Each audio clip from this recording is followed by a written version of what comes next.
Shalom, good morning to all.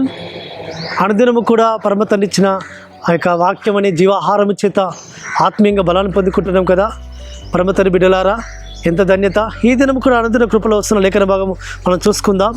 సామెతల గ్రంథము 28వ అధ్యాయము 20వ వచనంలో, నమ్మకమైన వానికి దీవెనలు మెండుగా కలుగును. అవును ప్రియులారా, నమ్మకముగా ఉంటే ఎక్కడైనా ఆ వ్యక్తిని ఎవరైనా కూడా ఎంతో గొప్పగా చూస్తారు. కాబట్టి అదే పరమ తండ్రి నమ్మకంగా నీవు ఉంటే నీకు ఆయన దీవెనలు సమృద్ధిగా కుమ్మరిస్తాడు.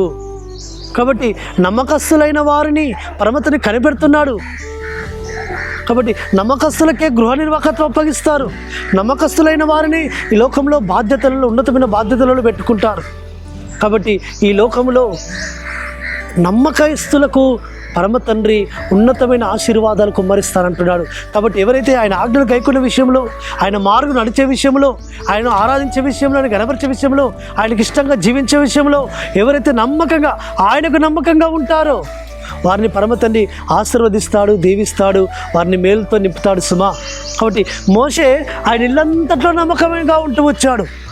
కాబట్టి మోషేను గురించి పరమ తండ్రి అతను నా స్నేహితుడు అంటూ వచ్చాడు.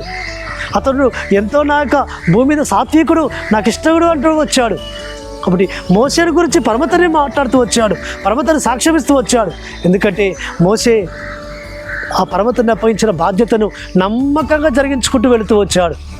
కాబట్టి మనము కూడా మనకు అప్పగించిన పని కొంచెము దాంట్లో మనం నమ్మకంగా ఉంటే తర్వాత మిక్కిలికు పెద్ద దాంట్లో కూడా మనం నమ్మకంగా ఉంచుతాడు పరమ తండ్రి.